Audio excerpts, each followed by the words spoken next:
so hello to everybody and welcome along here to Podhub Media. We're actually at the AurFest festival this weekend, and with us we have one of the main acts just off the main stage, and we've just seen his live act, and the crowd went absolutely ballistic down there. So Jinx Lennon, welcome to the show. How are you doing today? Doing all right now. I found my keys. I'm all right. We had a wee bit of an incident just after the thing where in disaster. But look, we got through it anyhow. We've found the keys. All around the hill, all right. Is that going to be the next song? Is it? I lost my keys. No, it's not going to be the next song. No, it's going to be what was it? My friend can be given today. No, is there an app for compassion? What's the app for compassion? That's a good name for a song. That's the next one, is it? That's the next one coming. Yeah, for compassion, yeah, that's right. Well, look, here on the show, we kind of like to give people a bit of an insight as into what it is to be an artist, what it is to be a songwriter, what is it like to be that? When did you start, Jinx? How did you get into this? Well, I would have been trying to write songs when I was very, very young, and then I used to make these tapes in school, and it was just myself messing around with different instruments, getting two tape recorders and overdubbing it. And it was quite good, but you know when you're a kid and you're sort of putting yourself down and says, this isn't good, this isn't great. But I'm sorry you did, because there's a lot of people that have a lot more confidence would have said this is the right way to go, because if I had kept going what I was doing, I could have made a really big thing out of it. But I thought that learning the guitar proper and copying off your heroes was the way to go. Now I know it's not. You just do your own thing, really.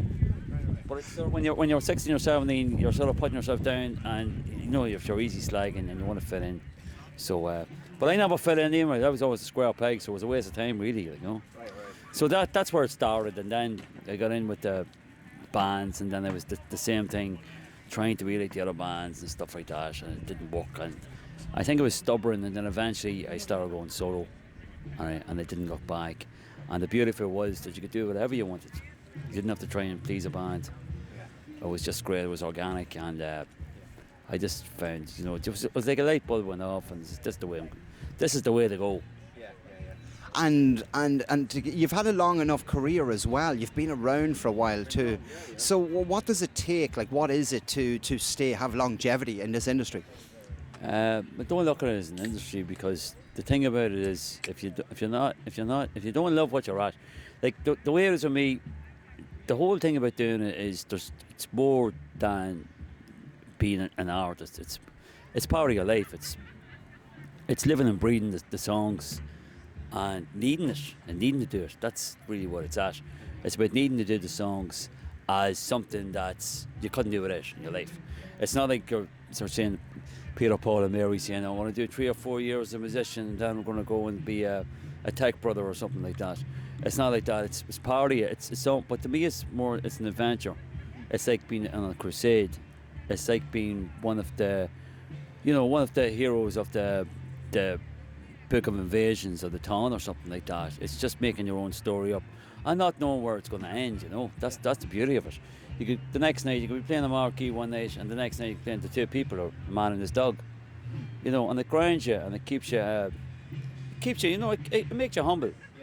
And loving what you do, I think that's the beauty of it, for me anyway. So the passion, that's what I'm getting from that, really. Like, you have to passion, drive for it. And it's an ongoing thing. It's a story. Like, it's part of your life. It's like, and the good thing about it is it changes. I don't know what I'll be doing next year. I could pick up another instrument or something like that, or get an interest for global music or something. I just don't know what's around the corner, really. I just have to follow where the story takes me, Absolutely. Well, looking at your set down there and seeing how crazy the crowd went for you, some of the songs that you played down there, could you actually tell us some of the names, just for people who aren't familiar with you? Some of your songs have great names. About Your Woman, which is basically about lads out and stags and stuff and making to themselves and, talking about their missus and too much drinking them, and then maybe saying too much. Yeah, maybe saying too much, and then somebody has something you then, Yeah. And they're staggering to the bathroom, and the mirror is telling them what a fool they are, Right. But it's just about that. It's just things like that happen, and there's a lot of stuff that would have gone through myself in the songs. Right. The Guns of Durdlesill was about a situation. It was War of Independence, Right, right, okay. situation that I had a great uncle who was killed. He was executed up in the barracks, and but the story was great, and the story was a bit like it was almost like Clint Eastwood movie, Sergio Leone. There was so much in it, and I just thought the details were. But of course, these are all yarns. It's like these like Chinese whispers. There's more at it going on. Yeah. But at that time, Dundalk was just like the Wild West, really. Yeah. But the stories that I was told about it, and the thing is, I have uncles, and they would have been sort of involved with different stuff, and they would have probably heard and think I was a wee bastard for letting the family down for singing about these things, you know. Right. But I think it's just the thing about being a songwriter is if you hear a story and you think it could be a song, it's probably going to be a song, and it's not to hurt other people. It's too good of a story to sort of let lie. Yeah. You have to follow your story. Get it out. Well, you're certainly a storyteller. There is stories in all of them songs. I don't think anybody could copy it. It's very unique. I think what I do on stage is I sort of do what I would like to see if I was up on the stage. And there's a fella there I know too. See, I'd like sing what I would like to see if I was in the audience and see. I would like to see me and enjoy it. Yeah. Okay. And the sort of thing that's sort of missing from me from when you go and see a gig. There's people you go and see like James Brown, who's dead now, or Al Green, and they sort of make a big community of the whole night. It's almost like going to mass. Yeah. So I'm sort of trying to create a sort of a mass without the whole ceremony of it, you know. It certainly came across like that. Everybody was hands in the air, kind of preaching down there. So you were preaching to them. People also like the local stories. A lot of the songs are local, but things that happen not too far away, you know. So that was what I was going to ask you as well. The inspiration for the songs, they're varied, are they? Oh yeah, well there's one of the songs Iron Bar about a murder in Orem in South Monaghan about 18 years ago. So that was also like the Wild West, but it's also about we're living in an area that it's there's some parts of say South Armagh and the border. It could be 500 years ago, the way people are executed, and you know things never change. Like people are be battered to death over something because the local sort of the king of the border or the king of the oil barons, the diesel barons, might say, right, this man's getting executed, he's out of his box. And it's done, you know. Different times, though. It's not different times, it's fucking now. It's now. But it's like people sort of know these people and you meet them in the shop and say, well, how's it going? And they're buying their packet of Jaffa cakes or something, you know. Saying they're all right, they look very ordinary. Their faces are the same as ours, but they could be up to all sorts, you know. So out of the wide repertoire of songs you have, do you have one that you really favour yourself? What's your favourite one? It's whatever one I'm singing that I'm enjoying, you know, yeah. Well, as I said, we've all seen you live on stage there. The energy you put into it is amazing. The amount of instruments you're able to bring in and lots of different effects and that there. And I think it'd be almost impossible for somebody to copy that. Where do you think you're taking it next? Where is it going next? I have to pull my horns in there the next couple of months because I've done too many gigs. So I have to spend time with the family now. Go on holidays and all that, you know. So over the summer, you were saying in that there you've been busy these past few years, but you're taking a bit of a holiday this season. I'm touring since the end of March, constantly. Yeah, I've been over in England and ever. And out of the venues that you play, do you have a favourite venue? Do you like playing in some ones? Which are the good ones? I had a couple of really good gigs in Belfast in a place called the King's Head, but it was for a festival gig. Was really good. They done Cairns really nice in Belfast as well.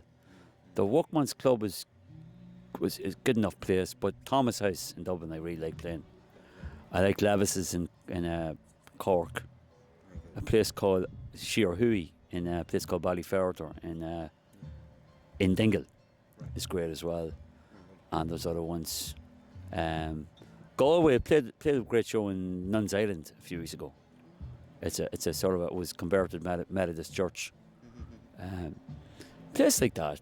There's lots of little places, and then you go to some little mad places like there was a place called McGarrell's in Ballinamore, which I love to play there. It was good energy. Very good. And you're right. So it's the energy, not even just the sound. Dundalk, the Spare Store, of course, and Tawn's good as well. Tawn Centre. Okay, just a bit of change of subject matter now. We were talking to some of the other, there's a lot of young up and coming bands here. We were interviewing a few of them, and some of them have been around for a few years. They've experienced the whole COVID thing, and it seemed to absolutely just floor the band scene altogether, and it's only getting back now in the last while. For any of these young up and coming bands, because you've had longevity, what advice would you give to them to kind of, stay in the game and keep with it? The only thing I'd say is if you love what you're doing, you'll find a way yourself. There's no use giving advice, really. There's no.